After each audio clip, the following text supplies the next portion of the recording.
Hi everyone. तो आज हम लोग कवर करेंगे हिस्ट्री का एक इम्पॉर्टेंट टॉपिक, वो है मौर्यन एम्परर, जो कि हमारा हिस्ट्री का पूरा इनिशिएटिव रनिंग है। इससे प्रीवियस क्लास में हम लोगों ने महाजनपद मगध एम्परर को पूरा डिटेल के साथ कवर किए हैं। अब आज हम लोग कवर करने वाले हैं मौर्यन एम्परर को, और इससे रिलेटेड पूरा हर एक डाइवर्सिटी को हम लोग कवर करेंगे जहाँ से क्वेश्चन पूछे जाते हैं, और कुछ एक्सपेक्टेड जो टॉपिक हैं, जो पॉइंट हैं जहाँ से पूछे जा सकते हैं, उसको भी हम लोगों को इस लेक्चर में कवर करना है। तो ये तो रहने वाले हैं पूरा कंप्लीटली हिस्ट्री का टॉपिक। तो कोई भी डाउट रहता है तो व्हाट्सअप नंबर दिया हुआ है, इसमें मैसेज कर सकते हो। जो कि हमारा यूट्यूब बैच चल रहे हैं उससे भी रिलेटेड अगर कोई भी डाउट रहता है तो ये व्हाट्सअप नंबर दिया हुआ है, या फिर गाइडेंस से रिलेटेड हो तो यहीं पे जो है मैसेज कर सकते हो। बाकी इस क्लास का पूरा स्लाइड नोट्स पीडीएफ पूरा इस टेलीग्राम चैनल में अपलोड हो जाता है, जो कि लिंक डिस्क्रिप्शन में दिया हुआ है, तो उसे भी यहाँ पे ज्वाइन कर लेना है। ठीक है, चलो फिर स्टार्ट करते हैं मौर्यन एम्परर को। और हर एक डाइवर्सिटी, हर एक डायमेंशन को हम लोगों को यहाँ पे कवर करना है। जैसे कि वुमेन का स्टेटस कैसा था, इकोनॉमी कैसे थे, एडमिनिस्ट्रेशन कैसे थे, प्लस कौन कौन से इंपॉर्टेंट रूरल हैं जिससे क्वेश्चन पूछे जाते हैं। तो देखो, अगर इसका थोड़ा मैं बैकग्राउंड दूँ तो प्रीवियस क्लास में हम लोगों ने महाजनपद और मगध एम्परर को डिस्कस किए, और मगध एम्परर में हम लोगों ने लास्ट किंग जो है, या फिर लास्ट रूलर, या फिर लास्ट डायनेस्टी जो है, नंद डायनेस्टी को डिस्कस किए। और यही नंद डायनेस्टी में लास्ट रूलर थे धनानंद। वही धनानंद को चंद्रगुप्त मौर्य ने क्या किया, डिफीट किए। और वहीं से जो है धनानंद को डिफीट करने के साथ साथ जो है, जो नंद डायनेस्टी चल रहा था मगध एम्परर में, उसका क्या हुआ, पूरा डिस्ट्रॉय हो गया। और वहीं से हमें इमरजेंस देखने को मिला है यहाँ पे मौर्यन डायनेस्टी का। ठीक है, जिसका टाइम पीरियड जो है 321 से 885 BCE तक हम लोग इसको डिस्कस करते हैं, कवर करते हैं। कवर हो गया, समझ आया? एक बैकग्राउंड यहाँ पे समझ आ जाना चाहिए, ठीक है, जो कि बैकग्राउंड यहाँ पे बता दिया हूँ। फिर देखो, अब यहाँ पे क्या है, मौर्य जो डायनेस्टी इसका फाउंडेशन हुआ। कौन फाउंडेशन रखे हैं, चंद्रगुप्त मौर्य। और इसे एडवाइस कर रहे थे चाणक्य, जो कि चंद्रगुप्त मौर्य का प्राइम मिनिस्टर थे। इसका जो कैपिटल है पाटलिपुत्र, जो प्रेजेंट डे पटना में पड़ता है, बिहार में। ड्यूरेशन हम लोग 321 से 185 BC तक इसको डिस्कस करते हैं। अब मैं थोड़ा सा यहाँ पे इंपॉर्टेंट रूरल जो हैं उसके बारे में ब्रीफ दे देता हूँ। बाकी इसके बारे में हम लोगों को डिस्कस करना है, क्योंकि अगर थोड़ा फाउंडेशन अगर पता हो तो बाकी जितना भी बिल्डिंग बनाओगे ना, बहुत अच्छे से बनता है। देखो, इंपॉर्टेंट रूरल में सबसे पहले रूरल जो है चंद्रगुप्त मौर्य है, जिसे हम लोग फाउंडर कंसीडर करते हैं, और यही जो है पूरा मौर्य डायनेस्टी को यहाँ पे फाउंडेशन में रखे थे। फिर इसके बाद जो है उसका सन आएगा बिंदुसार। एक हम लोगों ने डिस्कस किए हैं बिंबिसार। ठीक है, ध्यान देना, ये जो बिंबिसार जो है ये अलग किंग है, जिसे हम लोगों ने हरण्यका डायनेस्टी कवर किए ना, वहाँ पे डिस्कस किए।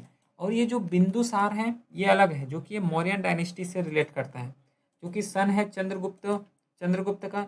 इन्होंने क्या है, पूरा सदर्न वर्ड तक, जो इंडिया का सदर्न पोर्शन है ना, वहाँ तक पूरा अपने एम्पायर को एक्सटेंड करने का काम किए हैं बिंदुसार के द्वारा। फिर उसके बाद नेक्स्ट रूलर आएगा, जो कि मोस्ट इंपॉर्टेंट रूलर है और यहीं से मोस्टली क्वेश्चन देखने को मिलता है, वो है अशोका द ग्रेट, जो कि ग्रेटेस्ट रूलर रहे हैं। और इन्होंने एक्सपांड किए हैं और एडॉप्ट किए हैं बुद्धिज्म आफ्टर कलिंग वार। कलिंग वार क्या है ना, ये सब चीज़ को अभी डिस्कस करते हैं, थोड़ा समय अभी ब्रीफ दे रहा हूँ। फिर उसके बाद नेक्स्ट इंपॉर्टेंट रूलर आएंगे, वो है दशरथ, जो कि ग्रैंडसन है अशोका का। ये इंपॉर्टेंट रूलर है।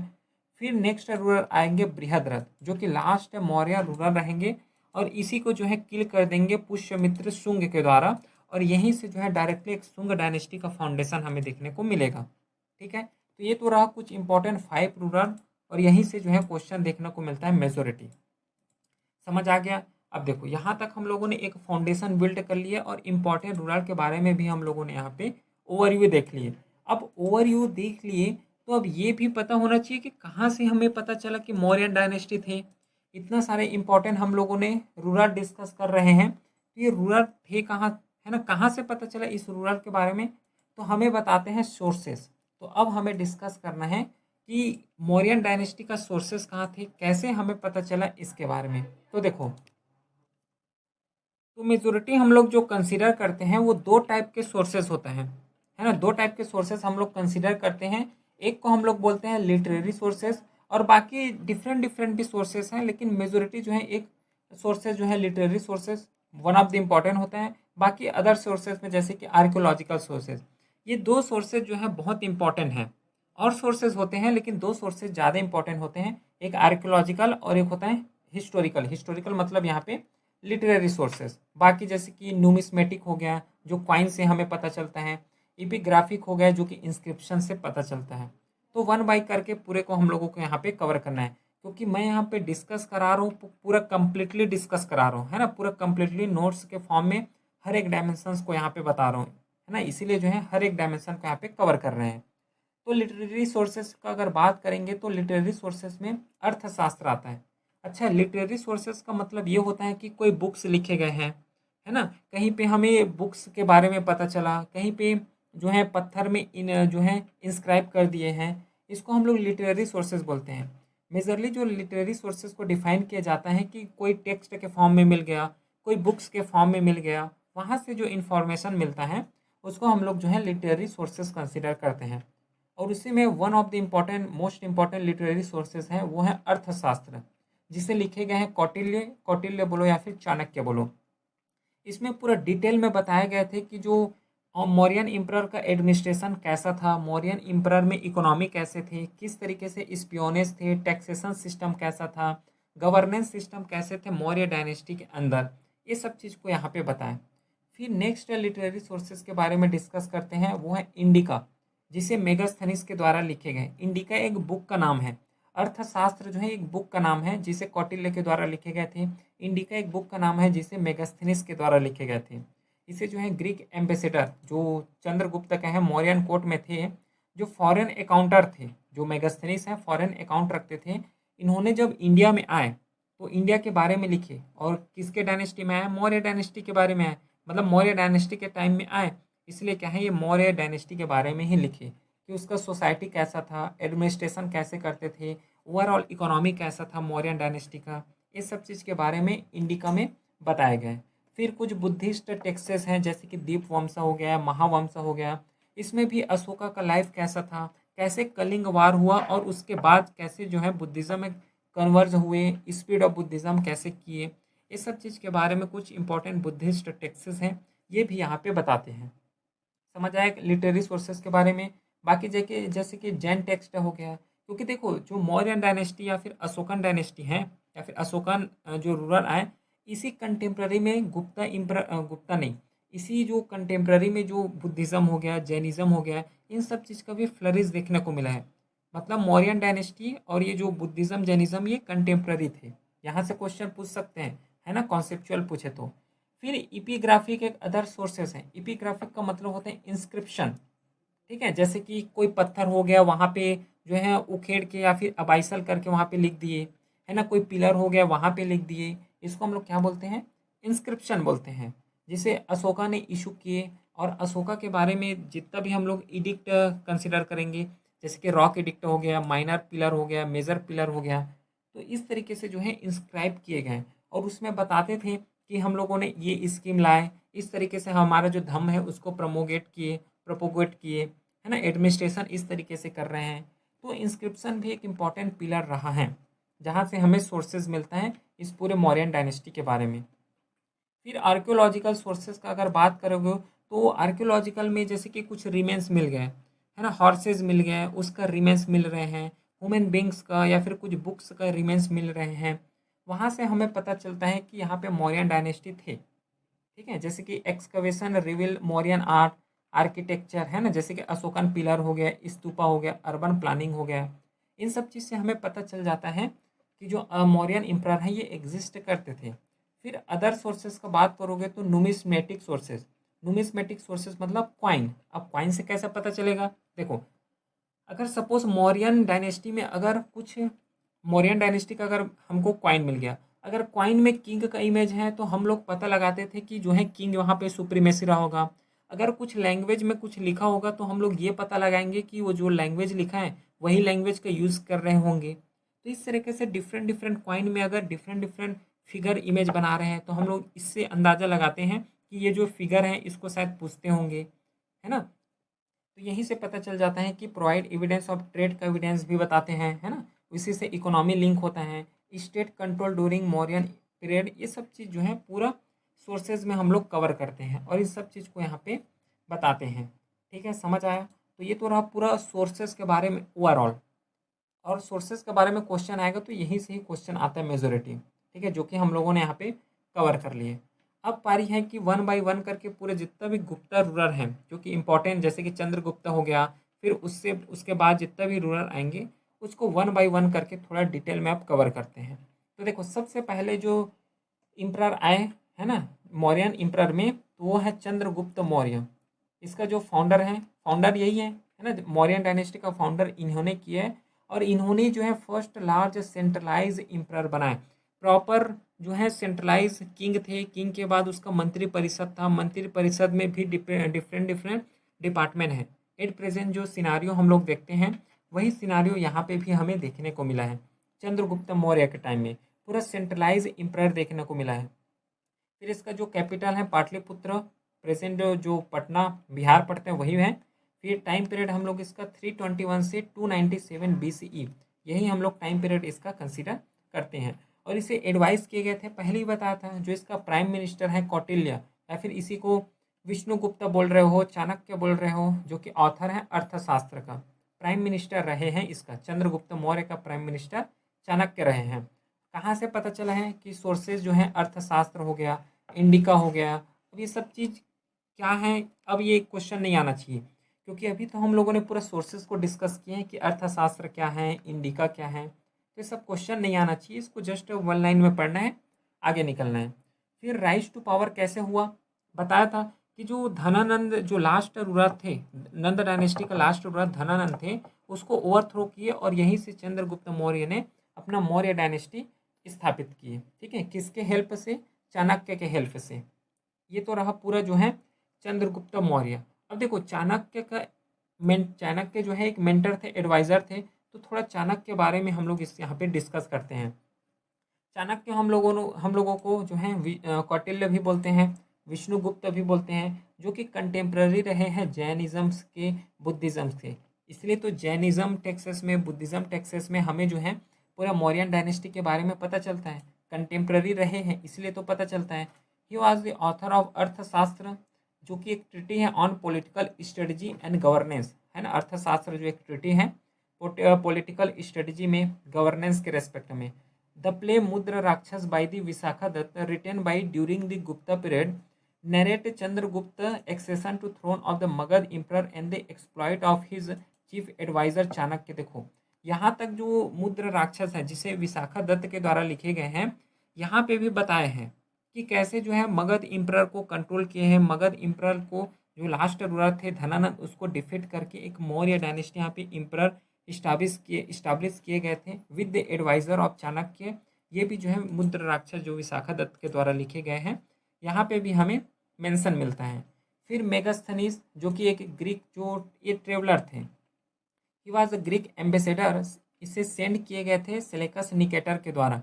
कहाँ पे सेंड किए गए थे, चंद्रगुप्त मौर्य के कोर्ट में। अब देखो चंद्रगुप्त मौर्य के जब कोर्ट में आएंगे तो उसका इकोनॉमी कैसा था, है ना, उसमें कैसे कैसे एडमिनिस्ट्रेशन चलते थे, हर एक डायमेंशन के बारे में ये लिखेंगे ही लिखेंगे।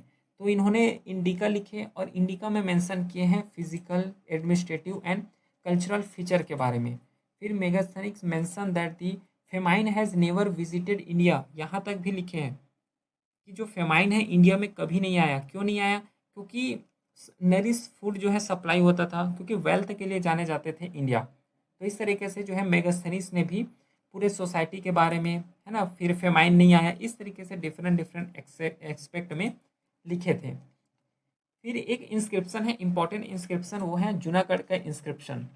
It was curve during the rain of Rudradaman के समय में, गिरनार जो गुजरात में पड़ता है वहीं पे इसका फाउंडेशन देखने को मिलता है। It refers to Pushyagupta the provincial governor of the Gupta emperor, जो चंद्रगुप्त है उसका। इसमें क्या क्या बताए हैं कि the extent of the Mauryan emperor which had extended to west as Gujarat.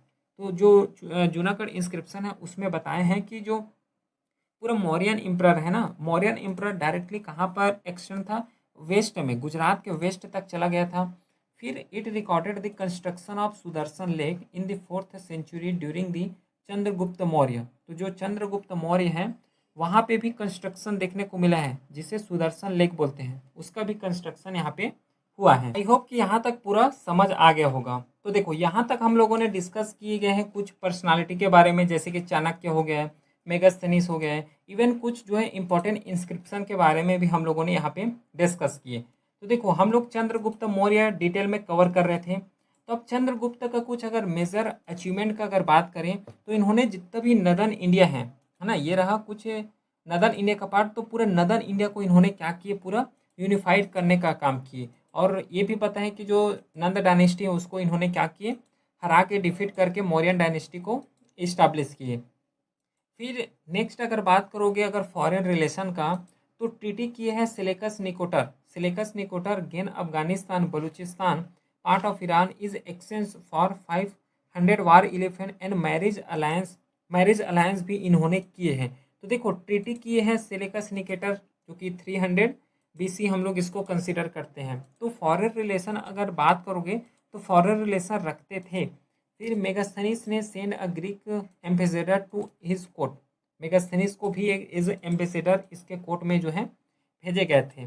फिर कुछ एडमिनिस्ट्रेशन का अगर बात करोगे तो हाईली सेंट्रलाइज एडमिनिस्ट्रेशन देखने को मिला है कि जो किंग है वही सुप्रीम होगा, उसी के द्वारा पूरा एडमिनिस्ट्रेशन होगा। फिर इफिशियंट टैक्सेशन के बारे में ये जाने जाते थे। फिर divide impure into province with governor, जैसे कि एट प्रेजेंट का बात करोगे तो सेंट्रल है, सेंट्रल के बाद स्टेट गवर्नमेंट है। तो यही जो पैटर्न है मौर्यन डायनेस्टी में भी देखने को मिला है, जहाँ पे इम्परर होगा और उस इम्परर में भी डिफरेंट डिफरेंट गवर्नर होगा और उस गवर्नर हेड करने वाले हैं प्रोविंस को।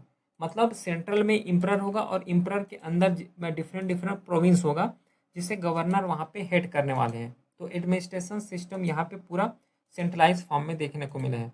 फिर इकोनॉमी का अगर बात करोगे तो state control over agriculture, trade, mining, ये पूरा स्टेट कंट्रोल करते थे। प्लस यहाँ पे पंचमार्क कॉइन का यूज़, जो ट्रांजेक्शन्स के लिए पंचमार्क कॉइन का यहाँ पे यूज़ देखने को हमें मिला है। तो ये तो रहा ओवरऑल इकोनॉमी के बारे में। फिर रिलीजियस फिलोसॉफी का अगर बात करोगे तो इनिशियली फॉलोअर ऑफ हिंदुइज्म थे, क्योंकि जैसे ही बताया जैसे कि बुद्धिज़्म हो गया, जैनिज़्म का डिक्लाइन हुआ और वहीं से हमें हिंदुइज्म का ओरिजिनेट देखने को मिला है। तो ये जो रिलीजन है इनिशियली अगर बात करते हैं तो हिंदुइज्म को ये लोग फॉलो करते थे। फिर बाद में जैनिज़्म हो गया, बुद्धिज़्म हो गया, इन सब चीज़ को धीरे से अडॉप्ट किए हैं। ठीक है, ये समझ आ गया। तो ये तो रहा ओवरऑल पूरा जो चंद्रगुप्त मौर्य के बारे में था, जो कि फाउंडेशन इन्हीं के द्वारा रखे गए थे। फिर नेक्स्ट जो इम्परर आएगा वो है बिंदुसार, जिसका टाइम पीरियड जो है 297 से 273 बीसी तक हम लोग कंसिडर करते हैं, जो कि मौर्यन डायनेस्टी से बिलोंग करते हैं। इससे पहले जो कि चंद्रगुप्त मौर्य थे और चंद्रगुप्त मौर्य का सन बिंदुसार है, जो कि प्रेजेंट जो है थ्रोन में आए। अब इसके बाद जो नेक्स्ट डायनेस्टी आएगा वो अशोक आने वाले हैं और इन्होंने जो है अपना कैपिटल, जो बिंदुसार है, अपना कैपिटल पाटलिपुत्र को रखा है। ठीक है, समझ आया, पाटलिपुत्र जो है कैपिटल रखा है। बाकी इसका भी अगर कुछ एडमिनिस्ट्रेशन का अगर बात करोगे तो सेंट्रलाइज फॉर्म में ही देखने को मिलेगा। सेंट्रलाइज के साथ साथ जो गवर्नर है उसका यहाँ पे स्ट्रेंथन किए, प्रोविंशियल गवर्नर को स्ट्रेंथन किए, रेवेन्यू कलेक्शन को यहाँ पे स्ट्रेंथन किए। बाकी जो मौर्यन डायनेस्टी, जो चंद्रगुप्त मौर्य है, जो फॉरेन रिलेशन रखते थे, सेम फॉरेन रिलेशन इन्होंने भी अपना मेंटेन किए हैं।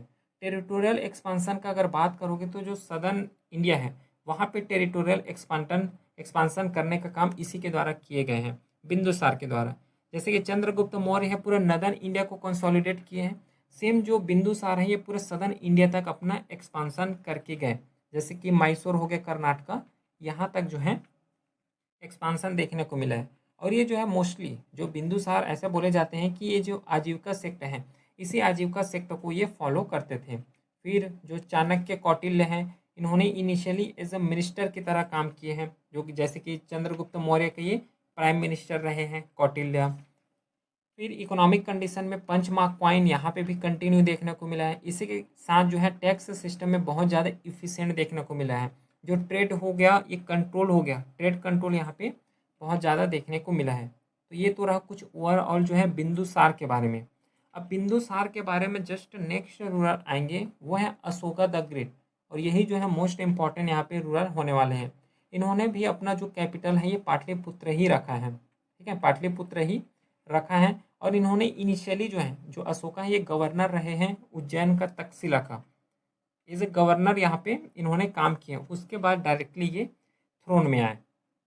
तो अशोका कुछ इंस्क्रिप्शन हम लोगों को यहाँ पे डिस्कस करना है, क्योंकि अशोका ने डिफरेंट डिफरेंट इंस्क्रिप्शन यहाँ पे लिखे गए थे, चाहे पिलर के फॉर्म में हो, चाहे रॉक एडिक्ट के फॉर्म में हो, चाहे डिफरेंट डिफरेंट टेक्सेस के फॉर्म में हो। तो इन्होंने जो इंस्क्रिप्शन लिखे हैं, क्योंकि प्रेजेंट डे इसका सिग्निफिकेंस है और इसका जो है आर्कोलॉजिकल एविडेंसेस भी मिलते हैं। तो जो अशोका ने अपना इंस्क्रिप्शन लिखे, सबसे पहले ये पता होना चाहिए कि इंस्क्रिप्शन क्यों लिखे। बाकी राजा आए तो उन्होंने तो नहीं लिखे, इन्होंने ही क्यों लिखे। तो देखो अशोकन ने इंस्क्रिप्शन इसी लिखे क्योंकि वो जो है जैसे ही कलिंग वार हुआ, तो कलिंग वार के बाद क्या है डायरेक्टली बुद्धिज़्म में आए, है ना, उसको पूरा रियलिटी पता चल गया वर्ल्ड का। तो इन्होंने क्या किया, डिफरेंट डिफरेंट अपने इंस्क्रिप्शन के थ्रू बाकी जितना भी पब्लिक है ना, बाकी जितना भी जनता है उसको समझाने का काम किए हैं। जो बुद्धिज़्म का फिलोसॉफी है उसको समझाएंगे। अब ऐसा तो नहीं समझाएंगे कि डायरेक्टली घर घर जाके समझा रहे हैं, ऐसा तो नहीं होगा। तो इन्होंने इंस्क्रिप्शन का सहारा लिया, चाहे पिलर का सहारा लो या फिर रॉक एडिक्ट का सहारा लिए। इसके थ्रू क्या है, अपना जो प्रीचेस हैं, है ना, जो भी इसको बताना है उन सब चीज़ को उसी के फॉर्म में बताते थे। तो इसका जो इंस्क्रिप्शन था ये मोस्टली जो है प्राकृत लैंग्वेज में देखने को मिला है। लेकिन जैसे कि वेस्ट साइड जाओगे तो डिफरेंट लैंग्वेज मिलेगा, है ना, नदर्न साइड जाओगे तो वहाँ पे डिफरेंट लैंग्वेज डिफरेंट स्क्रिप्ट देखने को मिलेगा। क्यों ऐसा, क्योंकि देखो लोकल लैंग्वेज है, तो लोकल लैंग्वेज जो है, जो लोकल पीपल हैं जिस लैंग्वेज में समझेंगे उसी लैंग्वेज में उसको समझाना है। तो इसी तरीके से क्या है, डिफरेंट डिफरेंट लैंग्वेज का इन्होंने यूज़ किए हैं। मेन जो है ब्राह्मणी स्क्रिप्ट का लैंग्वेज देखने को मिला है। जो स्क्रिप्ट है ब्राह्मणी स्क्रिप्ट ज़्यादातर यही डोमिनेट थे। फिर डिफरेंट डिफरेंट स्क्रिप्ट जैसे कि खरोस्ती हो गया, ग्रीक हो गया, अरेमिक हो गया, इसका भी यूज़ देखने को हमें मिला है। मीडियम का बारे में बता दिया हूँ, ये तो या तो रॉक में लिखते थे, है ना, या फिर पिलर में लिखते थे, या फिर केव हो गया, बोल्डर्स हो गया, इन सब चीज़ में अपना मैसेज को पूरे कॉमन पीपल तक पहुँचाते थे। इसका जो पर्पस था वही था, जितना भी अशोका का मैसेज है ना, क्या क्या मैसेज था, मोरल कंडक्ट कैसे होना चाहिए, टॉलरेंस होना चाहिए हर में, नॉन वायलेंस का भावना होना चाहिए, वेलफेयर होना चाहिए हर पीपल में। इस सब चीज़ का जो पर्पस है, यही सब इसका जो है नॉर्मल पर्पस थे अशोकन इंस्क्रिप्शन का, जो कि ये इंस्क्रिप्शन के फॉर्म में लिखे थे।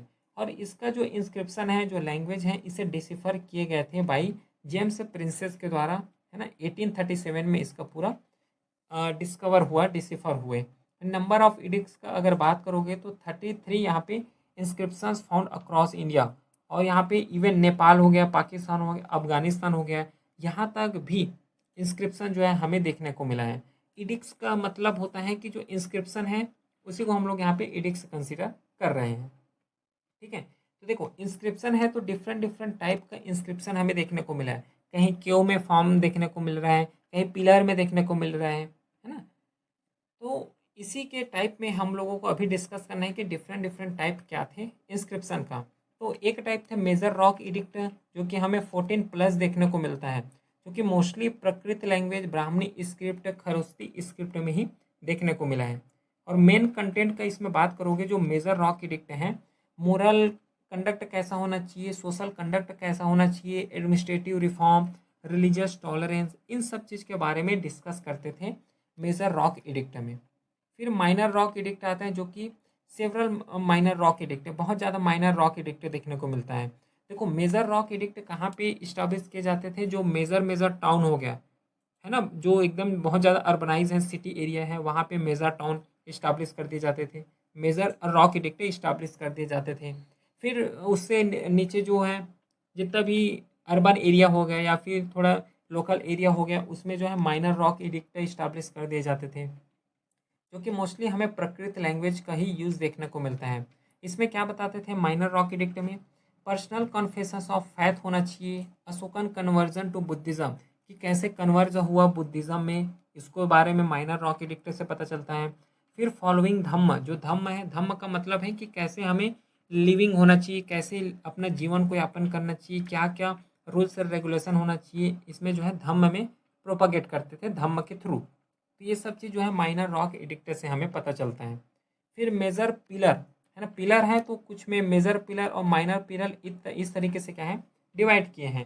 तो मेजर पिलर कितना है, 7 है, 7 मेजर पिलर हमें देखने को मिला है, जो कि प्राकृत लैंग्वेज ब्राह्मणी स्क्रिप्ट के यहाँ पे यूज़ हुए हैं। इसमें बताते थे इंस्ट्रक्शन टू ऑफिशियल, ऑफिसर्स के लिए जितना भी इंस्ट्रक्शन है उसको यहाँ पे बताते थे। Welfare of people, religious tolerance, Dhamma policy, इन सब चीज़ को जो है मेजर पिलर एडिक्ट में डिनोट करते थे, बताते थे। फिर सेम जो है माइनर पिलर एडिक्ट हैं, जो कि दो ही माइनर पिलर एडिक्ट मिले हैं अपने को और प्रकृत लैंग्वेज का यूज़ किए हैं। इनमें इनमें क्या बताया कि मेंशन किए हैं बुद्धिस्ट मॉन्क के बारे में। अशोका का पिलग्रिमेज टू लुम्बिनी जो है यहाँ पे पूरा डिनोट किए हैं माइनर पिलर एडिक्ट्स में। फिर आता है सेपरेट एडिक्ट्स, जैसे कि कुछ सेपरेट एडिक्ट्स भी इन्होंने मेंशन किए, जैसे कि कलिंग में है ना, क्वीन एक्सेट्रा, इस तरीके से जो कि 2-3 मिले हैं। प्रकृत लैंग्वेज का भी यहाँ पे यूज़ देखने को मिला है। तो ये तो रहा ओवरऑल जो है एडिक्ट्स के बारे में, है ना, इंस्क्रिप्शन के बारे में। जितना टाइप के इंस्क्रिप्शन थे उस हर इंस्क्रिप्शन को हम लोगों ने यहाँ पे डिस्कस किए। तो देखो यहाँ तक हम लोगों ने डिफरेंट डिफरेंट टाइप का जो इंस्क्रिप्शन है उसको डिस्कस किए। अब जो है हमें जो मेजर रॉक एडिक्ट हैं, जो कि 14 मेजर रॉक एडिक्ट हैं, इसको हम लोगों को यहाँ पे पूरे 14 रॉक एडिक्ट को एज अ ओवरव्यू हमें यहाँ पे कंसिडर करना है, क्योंकि यहाँ से भी CAPF-AC में क्वेश्चन पूछे गए हैं और क्वेश्चन देखने को भी मिला है। तो एडिक्ट नंबर 1 इसमें क्या बताए हैं, इसमें बोले हैं कि प्रोहिबिशन ऑफ एनिमल स्लॉटर, जो एनिमल स्लॉटर है उसका नहीं होना चाहिए। इन्वॉल्विंग जो फेस्टिवल में हम लोग स्लॉटर करते हैं, एनिमल को किलिंग करते हैं, ये सब चीज़ नहीं होना चाहिए। जो कि हमें गिनार हो गया, कलसी हो गया, है ना, मनसेहरा हो गया, धौली हो गया, ये सब चीज़ में जो लोकेशन है यहाँ देखने को मिला है। फिर नेक्स्ट ये जो थीम है ना, थीम को एक बार अपने लेवल में कंसिडर करना। बाकी जो है क्या थीम रहे हैं इसका, ये हम लोग ओवरऑल इस थीम में हम लोग डिस्कस करेंगे। अशोका का पूरे इंस्क्रिप्शन में ओवरऑल थीम क्या थे उसको डिस्कस यहाँ पे करेंगे। लेकिन साथ में सोचा हूँ कि ठीक है चलो बता देते हैं, साथ में बताते चलते हैं और यहाँ से समझ भी आ जाएगा। जैसे देखो एनिमल स्लॉटर नहीं होना चाहिए ये बोले हैं, तो डायरेक्टली थीम हम लोग क्या सोच सकते हैं कि नॉन वायलेंस का बात करते हैं, अहिंसा का बात किए हैं, एनिमल वेलफेयर का बात कर रहे हैं, है ना। तो ये तो कॉमन सेंस से भी हम लोग यहाँ पे पता लगा सकते हैं।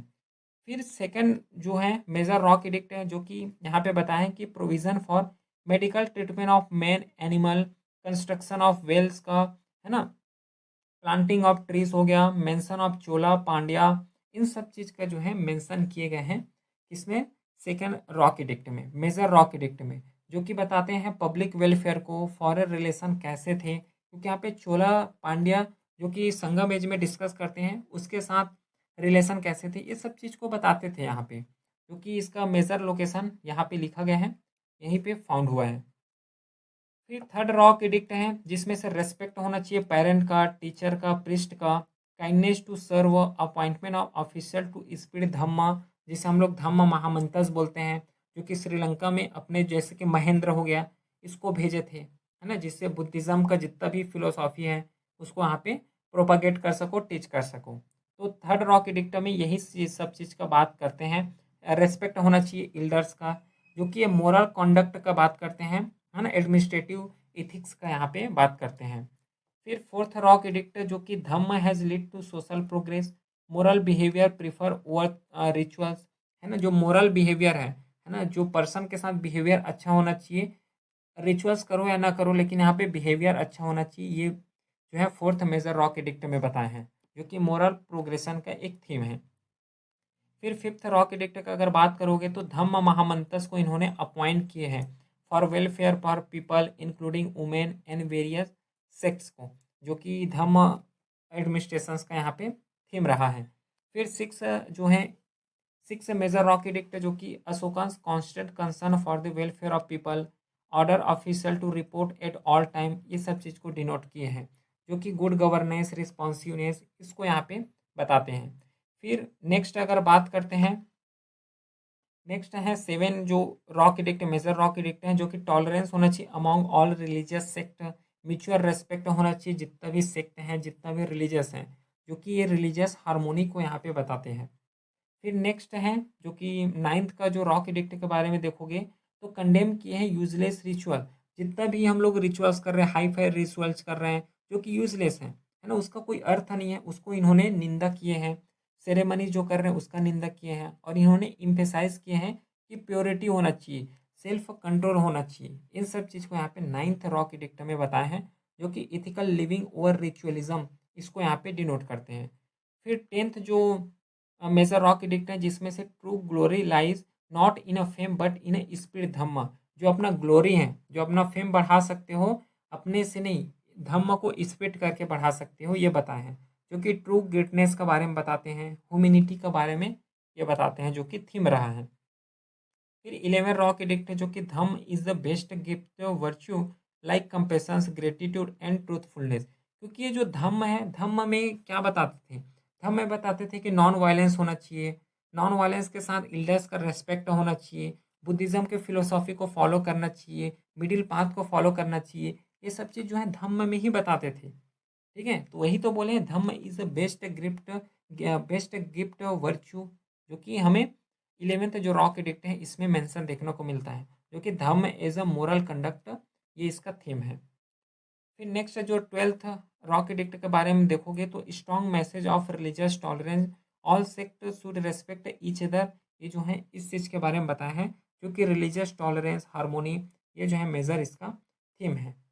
फिर 13 का अगर बात करोगे रॉक एडिक्टर का, जो कि डिस्क्रिप्शन देता है कलिंग वार का। ये कलिंग वार जो है ना बार बार आ रहा है, तो एक काम करेंगे, कलिंग वार को थोड़ा जल्दी ही इसको डिस्कस करते हैं। क्योंकि अशोका का remorse shift to conquest by Dhamma इन सब चीज़ को बताता है ना, जो कि नॉन वायलेंस हो गया, इंटरनेशनल रिलेशन कैसा होना चाहिए। ये जो कलिंग वार है ना, एक्चुअली प्रेजेंट डे जो ओडिशा है, ओडिशा में देखने को मिला है कलिंग वार। फिर नेक्स्ट जो 14 लास्ट जो है मेजर रॉक एडिक्ट है, जो कि समरी एडिक्ट है, compilations and wide disseminations of the thumb inscription जो है, इसके बारे में ये बताते हैं। ठीक है, कम्युनिकेशन कैसा होना चाहिए धम्म का, ये जो है मेजर थीम रहा है।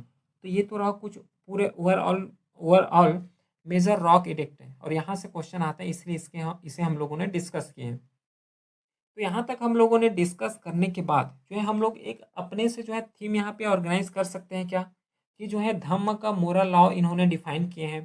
फिर हर एक इस रेस्पेक्ट में जो है नॉन वायलेंस का बात किए हैं। जैसे कि पहले ही रॉक एडिक्ट का देख लो, जो कि स्लॉटर नहीं होना चाहिए एनिमल का, एनिमल किलिंग नहीं होना चाहिए, ये सब चीज़ के बारे में बोले हैं, जो कि नॉन वायलेंस को ही डिफाइन करते हैं। फिर रिलीजियस टॉलरेंस का बात किए हैं, जैसे कि कलिंग वार हुआ है उससे पता चलता है। सोशल वेलफेयर होना चाहिए, एडमिनिस्ट्रेटिव मोरालिटी होना चाहिए, ये कुछ मेजर यहाँ पे थीम रहा है। और हमें आइडिया भी लग जाना चाहिए जब हम लोगों ने अभी 14 पूरा मेजर रॉक एडिक्ट को डिस्कस किए हैं तब। ठीक है, देखो अब बार बार यहाँ पे कलिंग वार का टर्म आ रहा है, तो है क्या एक कलिंग वार। कलिंग वार जो है एक उड़ीसा, जो कि प्रेजेंट डे उड़ीसा पड़ता है, और कुछ आंध्र प्रदेश का जो लोकेशन है, कुछ पार्ट आंध्र प्रदेश का भी आ जाते हैं, यहाँ पे लड़े गए थे। तो देखो ये जो कलिंग है ना, कलिंग एक इंडिपेंडेंट स्टेट थे उस समय, और प्रेजेंट डे अगर बात करोगे ओडिशा हो गया, फिर आंध्र प्रदेश हो गया, नदन आंध्र प्रदेश, यहाँ पे एक इंडिपेंडेंट किंगडम थे, ये मौर्यन के अंडर में नहीं आते थे। तो ये वार क्यों हुआ, तो देखो सब लोग अपना क्या कर रहे हैं, टेरिटोरियल एक्सपांसन कर रहे हैं। तो टेरिटोरियल एक्सपांसन कर रहे हैं, तो इसी के थ्रू क्या है कि मौर्यन डायनेस्टी ने सोचा कि हमें भी अपना टेरिटोरियल एक्सपांड करना चाहिए, और एक्सपांड करने के चक्कर में क्या किए गए, डायरेक्टली कलिंग जो स्टेट है उस समय इंडिपेंडेंट थे, उससे कॉन्फ्लिक्ट में आए। और जब कॉन्फ्लिक्ट में आए तो वहीं से जो जो है एक कॉन्फ्लिक्ट यहाँ पे ओरिजिनेट हुआ, और वार लाइक सिचुएशन बन गया, और वहाँ पे वार भी हुए, जिसमें से बताते हैं कि जो नेचर ऑफ वार है वो पूरा ब्लडी थे, डिस्ट्रक्टिव बैटल यहाँ पे देखने को मिला है। ओवर 1 लाख पीपल यहाँ पे किल्ड हुए, 1,50,000 यहाँ पे डिपोर्ट हुए, है ना, फिर मैनी थाउजेंड वहाँ पे डाइड हो गए। तो ये सब चीज़ जो है पूरा इसका कॉसेस देखने को मिला है। अब देखो यहाँ पे उस समय जो लड़े गए थे वो थे अशोक थे। अब देखो यहीं से जो है इसका टर्निंग पॉइंट आएगा कि इतना सारा ब्लड हो गया है, ब्लडी वार हुए, इतने लोगों का जाने गए हैं, तो फिर अशोका का बुद्धिज़्म का फिलोसॉफी का याद आया। बुद्धिज़्म के फिलोसॉफी बोलते हैं नॉन वायलेंस, है ना, नॉन वायलेंस के साथ साथ हार्मोनी होना चाहिए, रेस्पेक्ट होना चाहिए। और डीपली इन्होंने क्या किया अपने आप में जो है, एक होता है ना बैड फीलिंग का भावना, यहाँ पे अशोका के मन में आया। और यही एक वार था जिससे अशोका का पूरा टर्निंग पॉइंट आ गया था, जो कि पहले जो है ब्लडी वार करते थे, अब वो रिलीजियस में आ गए, है ना, रिलीजियस हार्मोनी में आ गए, है ना, फ्रेंडशिप का भाव होना चाहिए, इन सब चीज़ का भावना रखने लग गए। और यहीं से जो है मेजर चेंजेस देखने को मिलता है। और इस जो कलिंग वार है इन्फॉर्मेशन हमें मिलते हैं जो 13 रॉक इडिक्ट है फिर 7th पिलर इडिक्ट है अशोका का, यहाँ से हमें देखने को मिलता है। अब समझ आ गया कि कलिंग वार है क्या, और बाकी ये तो लिखा गया है, जो कि बताया हूँ वही यहाँ पे लिखा है। फिर देखो अशोका जो है एक ग्रेटेस्ट रूलर थे इस समय, तो इसको डिफरेंट डिफरेंट नाम से भी जाने जाते थे। जैसे कि प्रियदासी हो गया जो कि Dipavamsa, Kandahar major rock edict है, इसमें अलग नाम है।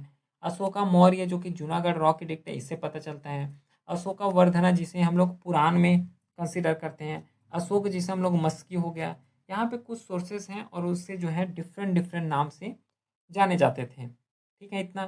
फिर देखो जैसे ही कलिंग वार हुआ है ना, कलिंग वार के बाद इन्होंने क्या किए, बुद्धिज़्म को एडॉप्ट कर लिए गए, कन्वर्ट कर दिए गए। किसके द्वारा कन्वर्ट किए गए? उपगुप्ता, है ना। उपगुप्ता जो है इस इन्होंने कन्वर्ट कराया उसको बुद्धिज़्म में। और इसी के थ्रू क्या है, जो थर्ड बुद्धिस्ट काउंसिल पाटलिपुत्र में ऑर्गेनाइज किए गए थे, जिसे मंगोली पुत्र तिस्सा के द्वारा प्रिसाइड किए गए थे। इसे हम लोगों ने तो बुद्धिज़्म में भी डिस्कस किए हैं। अब देखो हम लोग अब डिस्कस करते हैं कि अशोका के बारे में। अभी तक तो पूरा डिस्कस कर लिए गए, कैसे रूलर थे, क्या इसका फिलोसॉफी था, हर एक रेस्पेक्ट में। अब इसका एडमिनिस्ट्रेशन कैसा था अशोका का, ये हम लोग डिस्कस करते हैं।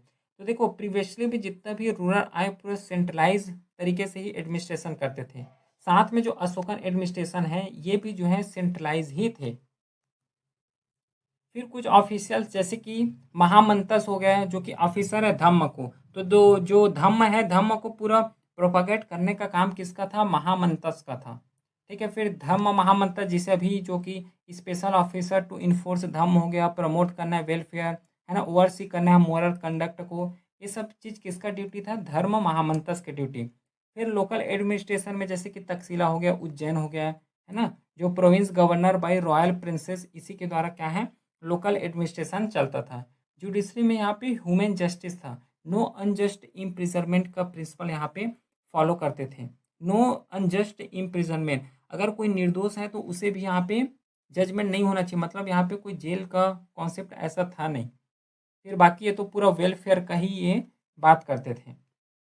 फॉरेन रिलेशन का अगर बात करोगे अशोका के रेस्पेक्ट में, तो अशोका का फॉरेन रिलेशन बहुत स्ट्रांग थे। जैसे देखो श्रीलंका में धम्म को प्रोपागेट करने के लिए दो यहाँ पे ऑफिसर सेंड किए गए थे। कौन कौन है?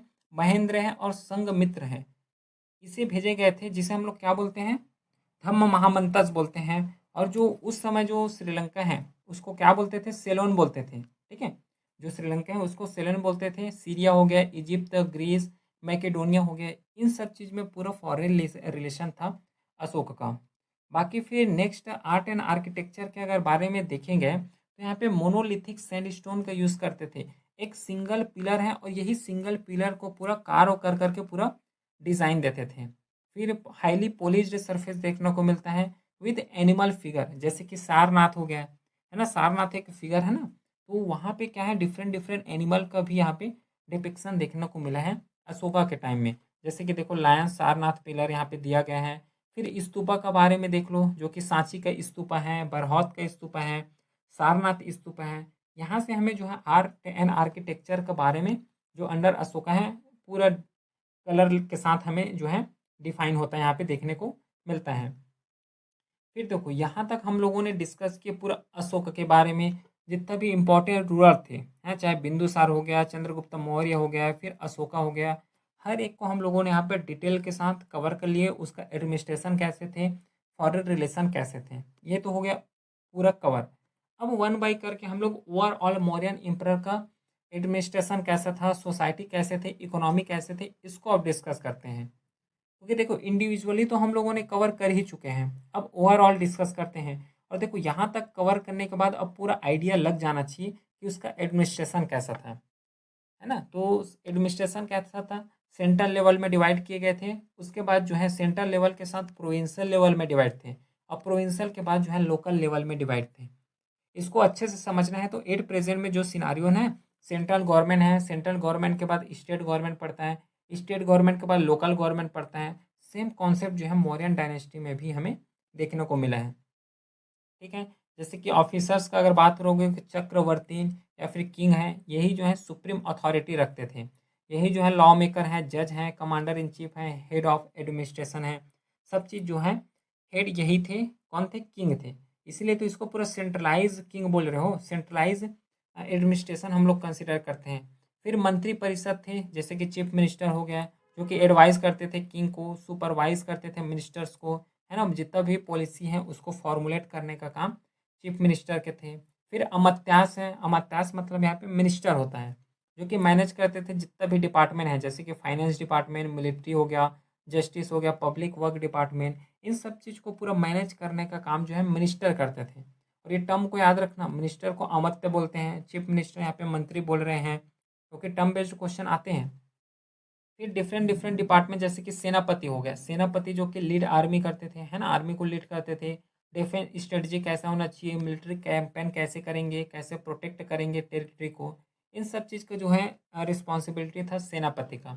फिर राजूकास जो कि रेवेन्यू ऑफिसर्स थे, जैसे कि टैक्स को कलेक्ट करना हो गया, मेंटेन करना लैंड रिकॉर्ड को, मॉनिटर करना विलेज को, इन सब चीज़ का ड्यूटी किसका था, रेवेन्यू ऑफिसर का था, जिसे हम लोग राजूकास बोल रहे हैं।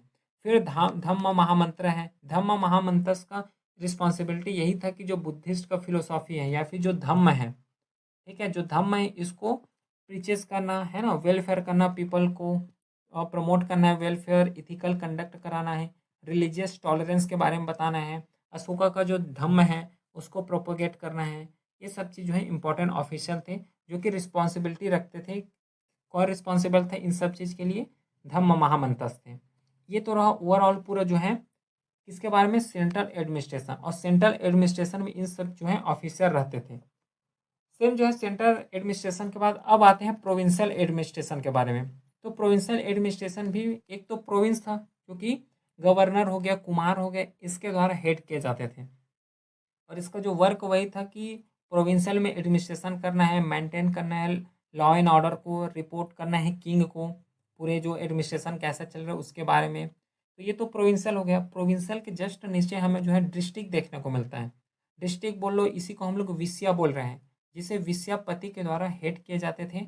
और इसका वर्क का था जितना भी विलेजेस हैं उसको सुपरवाइज करना है, रेवेन्यू कलेक्ट करना है, फिर इंश्योर करना है सोशल जस्टिस यहाँ पे प्रॉपर तरीके से इम्प्लीमेंट हो रहा है कि नहीं। और इसी के जस्ट नीचे हमें देखने को मिलता है टाउन, टाउन या फिर सिटी, जिसे जो नागरिका हो गए इसके द्वारा हैंडल किए जाते थे, इसके द्वारा जो है एडमिनिस्ट्रेशन किए जाते थे। और इसका जो रिस्पॉन्सिबिलिटी था जितना भी ट्रेड हो रहे हैं उसको मैनेज करना, टैक्सेशन को मैनेज करना, अर्बन एडमिनिस्ट्रेशन जो है उसको यहाँ पे मैनेज करना। फिर लास्ट में जो है एडमिनिस्ट्रेशन होता था लोकल लेवल में, लोकल जिसे हम लोग विलेज बोल रहे हैं या फिर ग्राम बोल रहे हैं, इसे जो है हेड किए जाते हैं ग्रामिका के द्वारा, या फिर विलेज जो हेडमैन है इसके द्वारा इसे हेड किए जाते थे।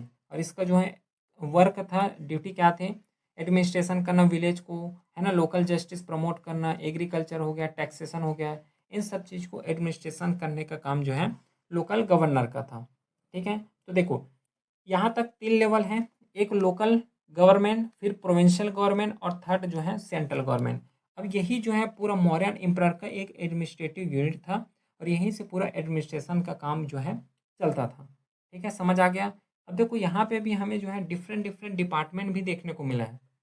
ऐसे देखो, फाइनेंस के लिए राजूकास हो गया है, आर्मी के लिए सेनापति हैं, इंटेलिजेंस के लिए भी स्पाइस एजेंसी हैं, जुडिशरी के लिए विलेज हो गया, डिस्ट्रिक्ट प्रोविंशियल कोर्ट हैं, पब्लिक वेलफेयर के धम्म महामंत्रस हैं, क्योंकि इसके बारे में अभी डिस्कस किए हैं।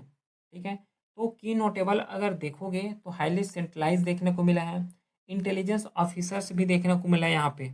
अब यहीं से हम लोग क्लू लगा सकते हैं, है ना, क्या हम लोग क्लू यहाँ से ले सकते हैं कि देखो यहाँ पे जब टेरिटोरियल एक्सपांसन करते थे तो पहले से ही प्लानिंग करते रहे होंगे, क्योंकि स्पाई एजेंसी मिल रहे हैं, है ना, इंटेलिजेंस एजेंसी मिल रहा है, तो यहीं से तो यही आइडिया लगता है।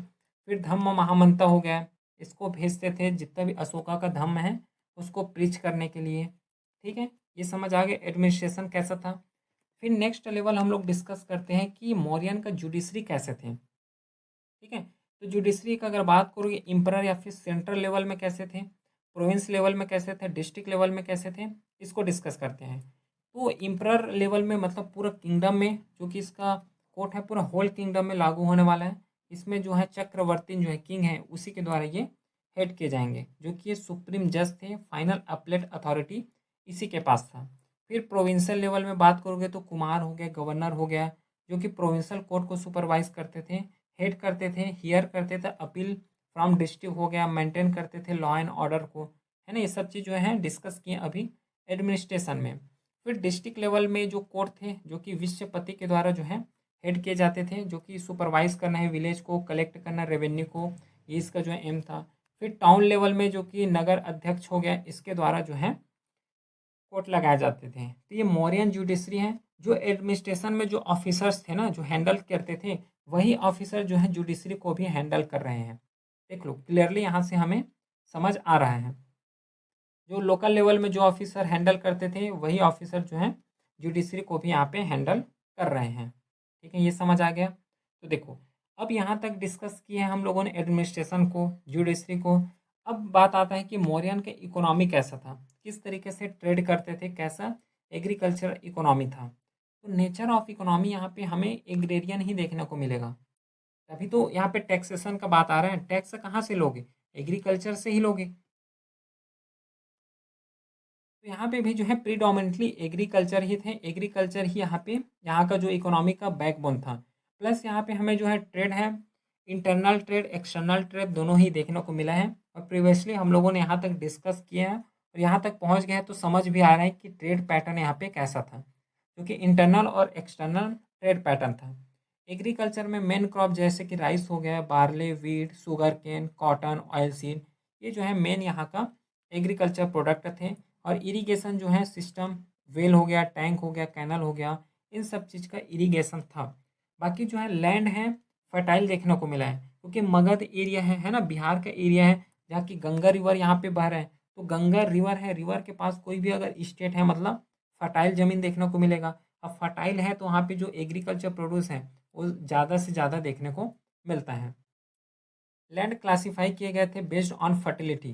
फर्टिलिटी के हिसाब से जो है लैंड यहाँ पे क्लासिफाई हुआ है। फिर ट्रेड और कॉमर्स का अगर बात करोगे तो रोड हो गया, रिवर है ना, फिर ट्रेड रूट हो गया, यहाँ से जो है देखने को मिलता है। एक्सपोर्ट करते थे Taxila, Beed, Ivory and species हो गया, टेक्सटाइल हो गया, इस सब चीज़ का यहाँ पे एक्सपोर्ट करते थे। और इम्पोर्ट भी करते थे। जब एक्सपोर्ट कर रहे हैं तो इम्पोर्ट तो होना ही होना है। जैसे कि लग्जरी गुड हो गया, वेस्ट एशिया से आते थे, ग्रीस हो गया, अदर रीजन से जो है लग्जरी पूरा गुड्स यहाँ पे आते थे। इंडस्ट्री और क्राफ्ट का देखोगे तो यहाँ पे प्रीडोमिनेटली क्राफ्ट जैसे कि वीविंग हो गया, पोट्री हो गया, मेटल वर्क हो गया, ज्वेलरी है, आइवरी कार्विंग है, इस सब चीज़ का जो है प्रीडोमिनेटली हमें देखने को यहाँ पे मिला है। साथ में मॉनेटरी सिस्टम में पंचमक कॉइन, जो सिल्वर कॉइन है, यही जो है एक्सचेंज के रूप में यहाँ पे यूज़ बहुत ज़्यादा होते थे। एक्सचेंज का मीडियम यहाँ पे पंचमार्क कॉइन ही थे। बार्टर सिस्टम यहाँ पे एग्जिस्ट करते थे, लेकिन यहाँ पे बहुत ज़्यादा कम हो गए थे बार्टर सिस्टम। बार्टर सिस्टम का अब जगह कौन ले लिए गए हैं? पंचमार्क कॉइन, मतलब ट्रांजेक्शन में अब कॉइन का यूज़ करने को देखने को मिला है। और जो कॉइनेज है यहाँ पे डोमेस्टिक ट्रेड के साथ साथ जो फॉरेन एक्सचेंज है, फॉरेन ट्रेड है, वहाँ पे भी हमें एक्सचेंज जो है देखने को मिला है। फिर स्टेट रेवेन्यू कंट्रोल का अगर बात करोगे तो लैंड रेवेन्यू जो है मेजर सोर्स ऑफ इनकम यही था। लैंड रेवेन्यू, फिर टैक्सेस हो गया, ड्यूटी हो गया, फिर स्टेट मोनोपोलिस हो गया जैसे कि साल्ट ऑफ फॉरेस्ट, यहाँ से जो है मेजर रेवेन्यू हमें जो है देखने को मिला है। बाकी इंफ्रास्ट्रक्चर के बारे में डिस्कस ही किए हैं, रोड हो गया, हाउसेस हो गया, इरिगेशन फैसिलिटी, ये तो देखने को मिला है। इकोनॉमिक फिलोसॉफी जो था ये वेलफेयर चाहते थे, है ना। डिफरेंट डिफरेंट अभी हम लोगों ने अशोका का धम्म डिस्कस किए, तो वहाँ से हमें पता चलता है कि वेलफेयर इकोनॉमी था। इतना समझ आ गया? तो इसके बाद हम लोग अब नेक्स्ट कवर करते हैं कि आर्ट एंड आर्किटेक्चर कैसा था मौर्यन डायनेस्टी के अंदर। तो जो आर्ट एंड आर्किटेक्चर के अगर बारे में डिस्कस करेंगे तो यहाँ पे रॉक कट क्यों हो गया, है ना, जैसे कि बराबर क्यों हो गया, नागार्जुनी क्यों हो गया, ये सब चीज़ जो है हमें देखने को मिलता है।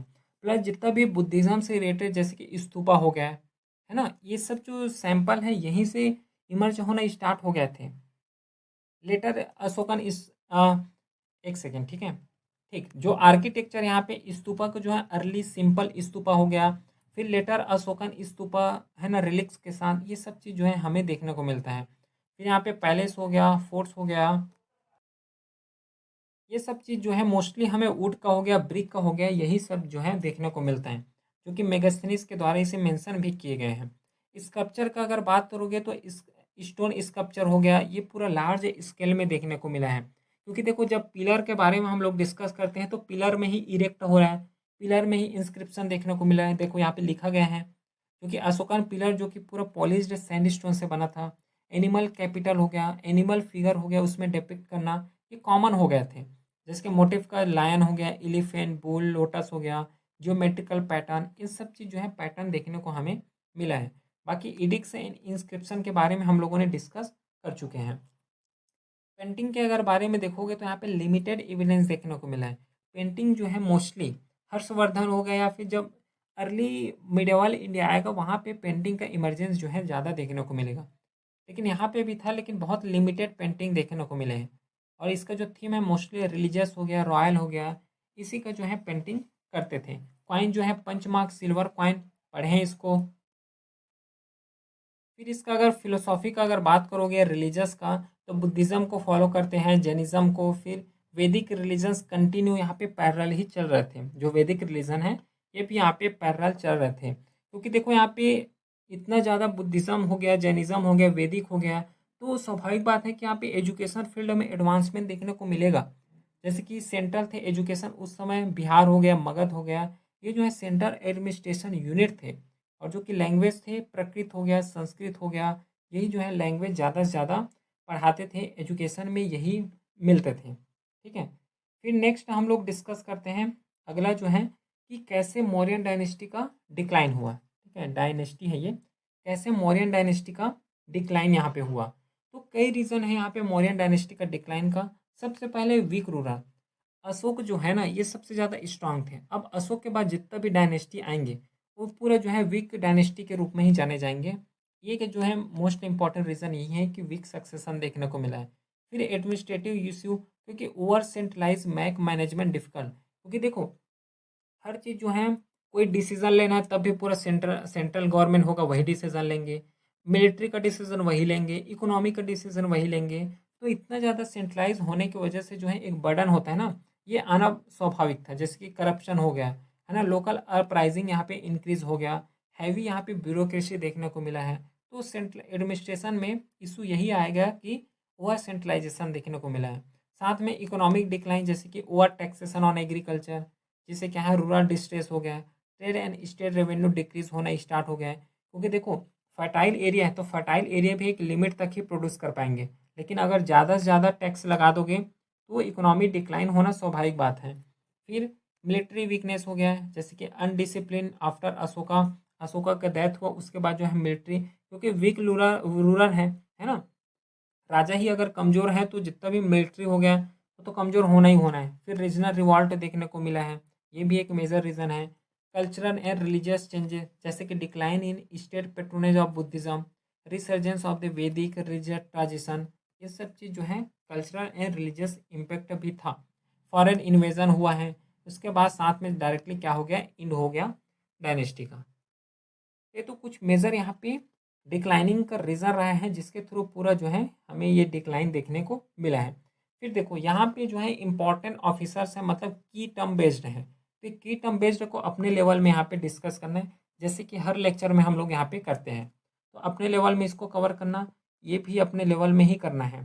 फिर कुछ इंपॉर्टेंट ऑफिसर्स यहाँ पे हैं, इसको भी एक बार रिवाइज करना है। तो ये तो हो गया पूरा ओवरऑल मौर्यन डायनेस्टी के बारे में।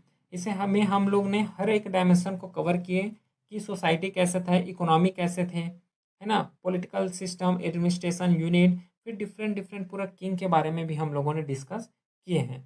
बाकी इसका पूरा क्लास का जो स्लाइड है टेलीग्राम चैनल में अपलोड हो जाएगा, जो कि लिंक डिस्क्रिप्शन में हुआ है, ज्वाइन कर लो। और कोई भी डाउट रहता है चाहे यूट्यूब बैच से रिलेटेड हो, है ना, या फिर CAPF AC से रिलेटेड हो, तो ये व्हाट्सअप नंबर दिया हुआ है, इसमें मैसेज कर सकते हो। चलिए फिर मिलते हैं हम नेक्स्ट क्लास में, तब तक के लिए thank you, have a great day.